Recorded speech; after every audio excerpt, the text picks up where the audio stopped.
दोस्तों, हर नौजवान युवक का यह सपना होता है कि वह अपनी अलग पहचान बनाए और पहचान उसकी योग्यता पर बनी हो।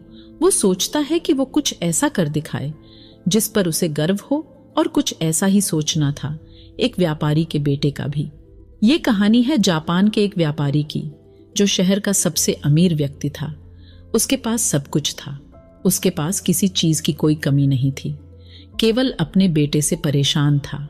एक दिन वह व्यापारी अपने बेटे से कहता है, बेटा, तू मेरे साथ व्यापार में हाथ क्यों नहीं बढ़ाते? तुम्हें व्यापार के तौर तरीके सीख लेने चाहिए, क्योंकि भविष्य में तुम्हें यही तो करना है। यदि तुम व्यापार में हाथ नहीं बढ़ाओगे तो फिर क्या करोगे? वह नौजवान युवक अपने पिता से कुछ नहीं कहता, क्योंकि उसका व्यापार में बिल्कुल भी मन नहीं लगता था। वह दिन भर मार्शल आर्ट की किताबें पढ़ना, और जब भी कोई समुराई शहर में आता तो वह पूरा समय इसके पीछे पीछे घूमता रहता। एक बार पूरे परिवार के सदस्यों ने मिलकर उसे समझने की कोशिश की। वे कहने लगे, बेटा, तुम्हारे पास इतना बड़ा व्यापार है, फिर भी तुम अपने पिता का हाथ क्यों नहीं बटाना चाहते? यदि तुम अपना व्यापार नहीं देखोगे तो फिर कौन देखेगा? इस पर वह नौजवान युवक जवाब देते हुए कहता है, मैं खुद के दम पर कुछ बनना चाहता हूं। मैं चाहता हूं कि मेरी एक अलग पहचान हो, लोग मुझे जाने, और इसलिए मैं इस देश का सर्वश्रेष्ठ धनुर्धर बनना चाहता हूं। उसे युवक की यह बात सुनकर उसे व्यापारी को बहुत क्रोध आया, लेकिन फिर भी उसने अपने क्रोध पर काबू पाया। कुछ देर सोच विचार करने के बाद उसे व्यापारी ने अपने बेटे से कहा, बेटा, अगर तुम यही करना चाहते हो तो ठीक है, मैं अगले 3 साल का समय तुम्हें देता हूं। यह सुन वह नौजवान युवक बहुत खुश हुआ। तभी आगे वह व्यापारी कहता है, लेकिन मेरी एक शर्त है।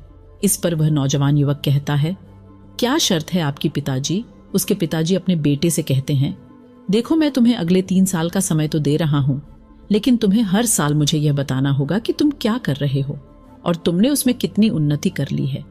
यदि तुम मुझे अपने काम से संतुष्ट कर पाए तब तो ठीक है, वरना तुम्हें मेरे साथ मेरे व्यापार में हाथ बढ़ाना होगा। नौजवान युवक काफी सोच विचार कर अपने पिता से कहता है, ठीक है पिताजी, मुझे आपकी शर्त मंजूर है।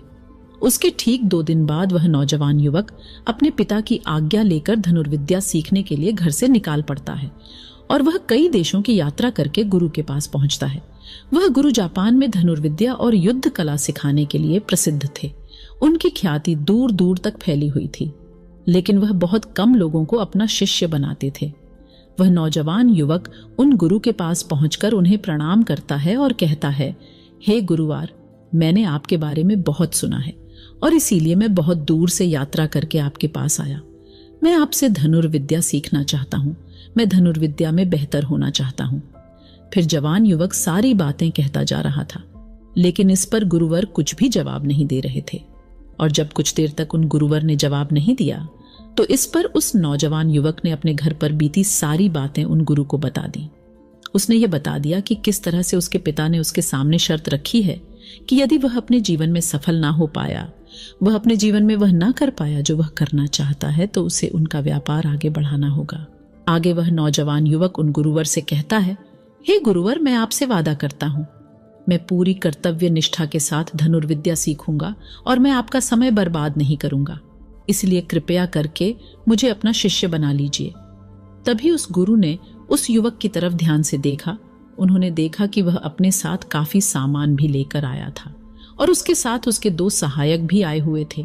तभी उन गुरु ने कहा, सबसे पहले यदि तुम धनुर्विद्या सीखना चाहते हो तो तुम्हें इन चीजों को छोड़ना होगा, इन चीजों का त्याग करना होगा, इसलिए इन कीमती सामानों को वापस अपने घर भेज दो। उस नौजवान युवक ने गुरु की आज्ञा का पालन पूरा किया। उसने सारा सामान अपने सहायकों के हाथों वापस घर की ओर भेज दिया। आगे गुरुवर उस नौजवान युवक से कहते हैं, देखो, यदि तुम धनुर्विद्या सीखना चाहते हो तो तुम्हें 2 शर्तें माननी होगी। इस पर वह नौजवान युवक कहता है, गुरुवर, आप जैसा भी कहें मैं सब करने के लिए तैयार हूं, लेकिन मुझे अपना शिष्य बना लीजिए। तभी गुरुवर उस युवक को पहली शर्त बताते हुए कहते हैं, तुम्हें यहाँ पर सामान्य लोगों की तरह ही अपना जीवन बिताना होगा और सारे कार्य तुम्हें खुद ही करने होंगे। इस पर नौजवान युवक कहता है, जी गुरुवर, जैसा आप कहें। आगे गुरुवर उस नौजवान युवक को दूसरी शर्त बताते हुए कहते हैं, यदि एक बार तुमने धनुर्विद्या की शिक्षा को ग्रहण करना शुरू कर दिया तो तुम्हें उसे पूरा करना ही होगा। तुम इस बीच उसे छोड़कर नहीं जा सकते। इस पर वह नौजवान युवक कहता है, ठीक है, आप जैसा कहें, मुझे सब मंजूर है। उन गुरुवर ने उस नौजवान को अपना शिष्य बना लिया, लेकिन वह नौजवान यह नहीं जानता था कि उनके सिखाने का तरीका बहुत अलग था। एक दिन उन गुरुवर ने उस नौजवान युवक को अपने पास बुलाया और कहने लगे, बेटा, जैसे तुम उठते बैठते हो, चलते फिरते हो, जैसे तुम सांस लेते हो, वैसे ही तुम निशाना भी लगाते हो। इसलिए सबसे पहले तुम्हें सचेत होना होगा। तुम्हें जानना होगा कि तुम क्या कर रहे हो, तुम किस अवस्था में हो। तुम्हें जागरूक होने की आवश्यकता है। इसलिए आज से ही सचेत होकर सारे काम करना शुरू कर दो, और ऐसा तब तक करो जब तक यह तुम्हारा स्वभाव ना बन जाए। उस युवक ने उन गुरु की बात मान ली। वह एकाग्र होकर अपने कामों पर ध्यान देने लगा। वह अपने चलने फिरने और अपनी सांसों पर ध्यान केंद्रित करने लगा। सुबह उठकर वह अभ्यास करता और ध्यान किया करता। शाम के 6 बजे से वह एकांत रहता और ध्यान किया करता। ध्यान करने के बाद करीब 9 बजे के बाद वह सो जाया करता और ठीक सुबह 4 बजे उठकर वह धनुर्विद्या का अभ्यास करने लगता, और यह सब उसे एकांत में रहकर ही करता था। और यह सारी क्रियाएं दोपहर के 2 बजे तक यूं ही चलती रहती, और इस समय के दौरान ना तो कहीं जाना और ना ही किसी से मिलना। यहां तक कि उस युवक को किसी से बात करने की भी कोई अनुमति नहीं थी। और बचे हुए 4 घंटे अर्थात दोपहर को 2 बजे से शाम को 6 बजे तक वह बाकी सभी शिष्यों के साथ मिलकर आश्रम की देखरेख करता। और वह नौजवान युवक भी अब तक पूरा मन लगाकर सीखने की कोशिश कर रहा था। लेकिन जैसे जैसे समय बीतता जा रहा था, उस नौजवान युवक का जोश ठंडा पड़ रहा था। अब उसके लिए उस आश्रम में एक एक पल बिताना बहुत मुश्किल हो रहा था। अब उस नौजवान युवक ने अपने गुरु की बातों को अनदेखा करना शुरू कर दिया था। वह उन सभी नियमों को तोड़कर अपने सभी गुरु भाइयों के साथ मिलकर गप्पे लड़ाने लगा था।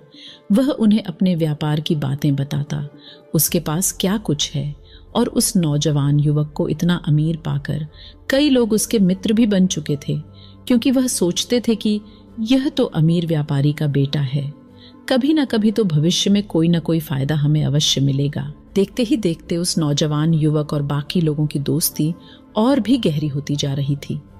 अब से वह नौजवान युवक रात को सोने की बजाय अपने मित्रों के साथ मिलकर आश्रम से कहीं दूर भाग जाया करता था, जंगलों में जाकर गप्पे लड़ाता था, मौज मस्ती किया करता था, और इस कारणवश वह सुबह उठ नहीं पाता था, और इसी वजह से वह कभी ध्यान भी नहीं कर पाता था। एक दिन उन गुरुवार ने उस नौजवान युवक को अपने पास बुलाया और उससे कहने लगे, बेटा, मैं जानता हूं कि तुम रात को आश्रम में नहीं रहते हो और ना ही तुम एकांत में रहकर अभ्यास कर रहे हो। मैंने तुमसे पहले ही कहा था, यदि तुमने एक बार धनुर्विद्या की शिक्षा को आरंभ कर लिया तो तुम्हें उसे पूरा करना ही होगा। और तो और तुमने मुझे वादा किया था कि तुम पूरी कर्तव्य निष्ठा के साथ धनुर्विद्या की शिक्षा को ग्रहण करोगे और मेरा समय बर्बाद नहीं करोगे। और यदि तुम ऐसा ही करते रहे तो 1 साल बाद जब तुम्हारे पिता तुमसे पूछेंगे कि तुमने इस 1 साल में क्या किया, तुमने उसमें कितनी उन्नति की, तो तुम उन्हें क्या जवाब दोगे? उस वक्त उन्हें क्या मुंह दिखाओगे? इस पर वह नौजवान युवक कहता है, हे गुरुवर, आप सत्य कहते हैं। जब मैंने शुरू किया था तो मेरे अंदर उत्साह था, मेरे अंदर धनुर्विद्या सीखने की जिज्ञासा थी, लेकिन तब मैं यह नहीं जानता था कि मुझे अकेले रहकर अभ्यास करना होगा। एकांत में रहकर मैं थक चुका हूं और यह मुझे बहुत कठिन लगता है। मेरा एक एक पल जैसे मुझे काटने को दौड़ता है। जब भी मैं ध्यान करने बैठता हूं तो मेरा मन यहां वहां भागता रहता है और मैं ध्यान नहीं कर पाता, और इसी कारण मेरी चिंता और भी बढ़ जाती है। मुझे समझ नहीं आता कि यदि मैं ध्यान नहीं कर पाऊंगा तो मैं अपने अभ्यास को पूरा कैसे कर पाऊंगा। और साथ ही जब मैं एकांत में रहता हूं तब भी मेरे मन में तरह तरह के विचार चलते रहते हैं। मैं इससे पीछा छुड़ाना चाहता हूं, लेकिन मैं इससे पीछा छुड़ा नहीं पाता। इस पर गुरुवर मुस्कुराने लगे और उस युवक से कहते हैं, बेटा जी, अकेलेपन से तुम भागने का प्रयास कर रहे हो। इस अकेलेपन में बहुत ताकत होती है, इसे तुम्हें समझना चाहिए। किंतु फिर भी यदि तुम इस अभ्यास को बीच में छोड़कर जाना चाहते हो तो मैं तुम्हें नहीं रोकूंगा, तुम जा सकते हो, लेकिन जाने से पहले मेरी बस एक बात मान लो। इस पर नौजवान युवक कहता है, ठीक है, बताइए आप क्या चाहते हैं। तभी गुरुवर कहते हैं, बेटा, यहाँ से एक दिन की दूरी पर एक बहुत ही बड़ा पहाड़ है। तुम्हें वहां पर पूरा दिन बिताना है और सुबह तुम्हें वहां पर एक बाज नजर आएगा। उस बाज की हरकतों पर तुम्हें ध्यान देना है। ध्यान रखना, उसका तुम्हें शिकार नहीं करना, बल्कि उसकी हरकतों पर तुम्हें ध्यान देना है। वह क्या कर रहा है, क्यों कर रहा है, उसे ध्यान से देखना है। उसकी हर एक हरकत को तुम्हें समझना है। और जब तुम अगले दिन वापस लौट कर आओगे तो मैं तुमसे केवल एक सवाल करूंगा। यदि तुमने उस सवाल का सही जवाब मुझे दे दिया तो मैं तुम्हें जाने से बिल्कुल भी नहीं रोकूंगा। उस नौजवान ने काफी कुछ सोच विचार किया और उसके बाद वह गुरु की बात मान जाता है। वह उन्हें प्रणाम करके उस पहाड़ की चोटी की ओर चल पड़ता है। देखते ही देखते वह एक दिन का सफर तय करके उस पहाड़ की चोटी पर पहुंच गया और उसने पूरी रात वहीं पर बिताई और अगली सुबह होने से पहले ही वह उस बाज को ढूंढने लगा। वह जब यहां वहां देख रहा था तभी उसकी नजर उस पहाड़ की चोटी पर पड़ी। उसने देखा कि एक सुनहरा बाज चट्टान की चोटी पर बैठा हुआ है और पहाड़ के नीचे घाटियों की ओर ध्यानपूर्वक देख रहा है। वह नौजवान युवक उस बाज को देखकर झुक गया और छुपकर उसकी सारी हरकतों पर नजर रखने लगा। उस नौजवान युवक ने देखा कि कुछ चरवाहे अपनी भेड़ बकरियों को उस घाटी में चराने के लिए लेकर आए हैं और तभी उस युवक की नजर उस पर पड़ी जो एकदम शांत बैठा हुआ था। लेकिन तभी अचानक उसने उड़ान भरी और नीचे की ओर गोता लगाते हुए वह चरवाहों के पास पहुंच गया। जब तक चरवाहों की नजर उस पर पड़ती तब तक उसने उन भेड़ बकरियों में से एक बकरी के बच्चे को अपने पंजों में दबोचा और उसे ले उड़ा। जब तक चरवाहे कुछ समझ पाते तब तक शिकार हो चुका था। वो नौजवान युवक ये देखकर बहुत हैरान रह गया। यह समझ चुका था कि आखिर गुरु ने उसे इस चोटी पर क्यों भेजा है। वह वहां से वापस अपने गुरु के पास लौटा और उसने वहां पर बीती हुई सारी कहानी उन गुरुवर को बता दी। तभी गुरुवर उस युवक से कहते हैं, अच्छा तो तुम मुझे यह बताओ कि तुमने वहां पर क्या सीखा। तभी वह नौजवान युवक कहता है, गुरुवर, बाज बहुत ही चालाक है। काफी देर तक तो यूं ही वो शांत रहा, लेकिन जैसे ही उसे अपना शिकार नजर आया उसने शिकार तय किया और एक उड़ान भरी और उड़ान के साथ वह अपने शिकार को ले उड़ा। इससे हमें यह समझना को मिलता है कि वह बाज बहुत ही चतुर और बहुत ताकतवर भी है और साथ ही साथ वह बहुत तेज भी है। इस पर गुरुवर हंसते हुए कहते हैं, बेटा, उस बाज को तुमने आज देखा है, लेकिन यदि उसे तुमने करीब 2 महीने पहले देखा होता तो तुम उस पर यकीन नहीं कर पाते। ऐसे बाज केवल पहाड़ी इलाकों में ही पाए जाते हैं और इन बाजों की उम्र करीब 80 होती है। लेकिन जब इनकी आधी उम्र अर्थात जब इनकी 40 साल की उम्र पूरी हो जाती है तो वह शिकार नहीं कर पाते। उसे एक महत्वपूर्ण निर्णय लेना पड़ता है, क्योंकि इस अवस्था में उसके शरीर के तीनों महत्वपूर्ण अंग बेसर होने लगता है। पहले तो पंजे, जो कि लंबे और लचीले हो जाते हैं और शिकार पर पकड़ बनाने में कमजोर होने लगते हैं। दूसरा चोंच, जो कि आगे की ओर मुड़ जाती है और भोजन निगलने में मुश्किल होने लगती है। तीसरा है पंख, जो भारी हो जाते हैं और पूरे खुल नहीं पाते हैं। ये उसकी उड़ान सीमित कर देते हैं। भोजन ढूंढना, भोजन पकड़ना और भोजन खाना तीनों काम करने मुश्किल हो जाते हैं। उसके पास 2 ही रास्ते बचते हैं, या तो शरीर छोड़ दे या फिर खुद में बदलाव करे। उनका शरीर मृत्यु की ओर बढ़ने लगता है, लेकिन इनकी विशेषता तो यही है कि यह बाज अपनी मृत्यु को स्वीकार नहीं करते। जहां पहला रास्ता सरल और तुरंत समाधान देने वाला है, वहीं दूसरा अत्यंत पीड़ा और लंबा। बाज पीड़ा चुनता है और खुद में बदलाव करता है। वह धीरे धीरे उड़ान भरकर किसी जगह पर जा पहुंचता है जहां बहुत शांति होती है और वहां अपना घोंसला बनाता है। फिर वहां पर जाकर वह सबसे पहले अपनी कमजोरी अर्थात अपनी उस मुड़ी हुई चोंच को पत्थर पर मार मार कर उसे तोड़ देता है। अपनी चोंच तोड़ने से ज्यादा पीड़ादायक कुछ भी नहीं एक पक्षी के लिए। अब वह इंतजार करता है चोंच के फिर से उगने का। उसके बाद वह अपने पंजे भी इस प्रकार तोड़ देता है और इंतजार करता है पंजों के दोबारा उगने का। और देखते ही देखते इनके पंजों में नए नाखून आते हैं और नई चोंच और पंजे आने के बाद वह अपने भारी पंखों को एक एक कर नोच कर निकालता है और प्रतीक्षा करता है पंखों का फिर से उगने का। और इस क्रिया में पूरे 3 महीने लगते हैं और 3 महीने के अंदर इन बाजों का एक नया पुनर्जन्म होता है और तब उसे मिलती है वही भव्य और ऊंची उड़ान, बिल्कुल पहले जैसी। इस पुनर्जन्म के बाद वह 30 साल और जीता है, ऊर्जा, सम्मान और गरिमा के साथ। आगे गुरुवार इस नौजवान युवक से कहते हैं, तुम उस बाज की तारीफ कर रहे हो जो अकेले रहना पसंद करता है, शांत रहना पसंद करता है, जो पूरे 3 महीने एकांत में रहकर तपस्या करता है, अपने आप को शिकार के लायक बनाता है, तब जाकर वह कहीं शिकार करने योग्य बन पाता है।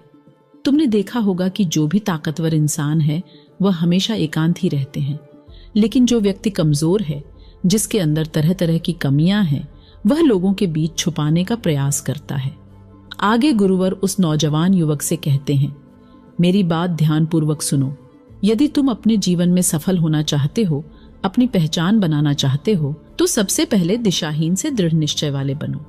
क्योंकि जब तुम खुद के लिए समय निकालते हो, जब तुम एकांत रहने का चुनाव करते हो, तो तुम अपने दिन में जो भी काम कर रहे हो उस पर तुम ध्यान दे पाते हो, तुम सचेत हो पाते हो, और साथ ही तुम किसी भी चीज पर सही निर्णय भी ले पाते हो। और एकांत आपको हमेशा कुछ ना कुछ नया सिखाता ही रहता है। आगे गुरुवर उस युवक को दूसरी बात बताते हुए कहते हैं, आज जो मौका तुम्हारे पास है वह मौका तुम्हें दोबारा नहीं मिलेगा, इसीलिए इस मौके की कीमत को समझो। क्योंकि तुम्हें एकांत खुद को बनाने के लिए मिला है, तो अपने जीवन में देखो, उसे समझो और उन कमियों को दूर करो। तुम तो बड़े शहर से हो, और तुमने यह भी देखा होगा कि शहर के लोग अपना पालन पोषण करने के लिए दिन रात मेहनत करते रहते हैं। ना तो उनके पास सीखने का समय है और ना ही एकांत में रहने का, इसलिए वह कभी भी खुद को जान तक नहीं पाते। यह अकेलापन, यह संघर्ष जिसे तुम व्यर्थ समझ रहे हो और जिसे तुम यूं ही बर्बाद कर रहे हो, यह मौका तुम्हें कुछ बनने के लिए मिला है और यह मौका दोबारा लौटकर वापस नहीं आएगा। आगे गुरुवर उस युवक को अगली बात बताते हुए कहते हैं, जिन लोगों के साथ तुम घूमते रहे हो, जिनके साथ गप्पे लड़ा रहे हो, जिनके साथ अपना समय काट रहे हो, उन्हें तो खुद तक नहीं पता कि वह क्या कर रहे हैं। उन्हें खुद इस बात का एहसास नहीं है कि वह खुद अपना कितना बड़ा नुकसान कर रहे हैं। तुम ऐसे लोगों के साथ अपना समय बिताते हो तो अवश्य ही तुम भी दिशाहीन हो जाओगे और तुम भी यह समझ नहीं पाओगे कि तुम्हें अपने जीवन में क्या करना है। शुरू में तुम्हें अकेले रहने में थोड़ी तकलीफ जरूर होगी, लेकिन धीरे धीरे आपको इसके साथ रहने की आदत पड़ जाएगी। इसलिए अकेलेपन का इस्तेमाल एकांत रहने के लिए करो और अपना उद्देश्य याद रखो। यह याद करो कि तुम यहाँ पर क्यों आए थे और तुमने अपने जीवन में क्या लक्ष्य तय किया था। गुरुवर के इतना कहने के बाद वह यह समझने लगा कि आखिर वह यहाँ पर क्यों आया था। तब उसे याद आया कि उसके गुरु ने उसे क्या कहा था कि अपने अकेलेपन का इस्तेमाल करो, क्योंकि अकेलापन ही एकांत बन जाएगा और वह तुम्हें आगे बढ़ाने में तुम्हारी मदद करेगा। दूसरी बात, अभ्यास में संतुष्टि ढूंढो, क्योंकि उस नौजवान युवक के गुरु ने कहा था कि सारा ध्यान केवल अभ्यास में लगाना, इसके अलावा कुछ और पाने की कोशिश नहीं करना। क्योंकि जब हम कहीं और जाने की या कुछ अलग पाने की कोशिश करने में लग जाते हैं, तब हम अपने मन के बनाए हुए जाल में फंसते चले जाते हैं और हमारा संबंध वर्तमान से टूट जाता है, और तब हमें ऐसा लगने लगता है जैसे हम कहीं पर फंसे हुए हैं। हम बहुत दुखी हैं, हम बहुत निराश हैं और कहीं पर पहुंच नहीं पा रहे। और इसी के साथ में उस नौजवान युवक को उन गुरु की तीसरी बात भी याद आती है कि प्रकृति में ध्यान करो। जब भी तुम्हें समय मिले तो किसी एकांत जगह पर या फिर किसी पेड़ के नीचे बैठकर ध्यान करो। केवल अपनी सांसों पर ध्यान दो, विचार खुद शांत होने लगेंगे, और जब तुम्हारे विचार शांत होने लगेंगे तब तुम्हें आभास होगा कि तुम प्रकृति के साथ जुड़े हुए हो, तुम इस धरती के साथ जुड़े हुए हो। ऐसा करने से अकेलेपन का वह भाव हमेशा हमेशा के लिए खत्म होने लगेगा, और तब तुम ये जान पाओगे कि यह पल ही वह अवसर है जहां तुम खुद को पूरी तरह से जान सकते हो। तभी तुम अकेलेपन का फायदा उठा सकोगे और इसी तरह से अकेलेपन को जीता जाता है। इन सभी बातों को ध्यान करके उस नौजवान युवक ने यह निश्चय किया कि वो आश्रम छोड़कर कभी कहीं नहीं जाएगा जब तक कि वह अपने इस लक्ष्य को प्राप्त नहीं कर लेता। वह यहाँ पर एक सर्वश्रेष्ठ धनुर्धर बनने आया था और वह यहाँ से सर्वश्रेष्ठ धनुर्धर बनकर ही जाएगा। इसके बाद वह अगले ही दिन से अभ्यास में पूरी तरह से लीन हो गया। दोस्तों, यदि आप अपने जीवन में अपनी पहचान बनाना चाहते हैं, अपने जीवन में कोई लक्ष्य प्राप्त करना चाहते हैं, तो कुछ अलग पाने का प्रयास छोड़ दें, क्योंकि जब हम कुछ अलग और कुछ खास पाने का प्रयास करने लग जाते हैं तब हम यह भूल जाते हैं कि हमारा लक्ष्य क्या है और हम अपने लक्ष्य से दिशाहीन होने लगते हैं, और इसी कारण हम अपने लक्ष्य तक कभी पहुंच नहीं पाते, क्योंकि हमारा मन हमें कुछ अलग पाने के लिए निरंतर प्रेरित करता रहता है, और इसी कारण हम अपने मन के जाल में फंसते चले जाते हैं और हम अपने लक्ष्य पर ध्यान नहीं दे पाते। इसीलिए अपने जीवन में यदि आपको कोई लक्ष्य हासिल करना है तो अधिक पाने का प्रयास छोड़कर केवल अपने अभ्यास पर ध्यान केंद्रित करें और देखना कि आप जरूर ही अपने लक्ष्य को प्राप्त कर पाएंगे। दोस्तों, आपने आज के इस वीडियो से क्या सीखा वह मुझे आप कमेंट में बता सकते हैं। इसी के साथ में उम्मीद है कि आपको आज की वीडियो पसंद आई होगी, तो इस वीडियो को उस इंसान को शेयर करें जिसको इसकी जरूरत है, और इसके ठीक बाद चैनल को सब्सक्राइब करें। तो चलिए फिर मिलते हैं ऐसी एक और नई वीडियो में। तब तक के लिए अपना ख्याल रखें। धन्यवाद और नमो बुद्धाय।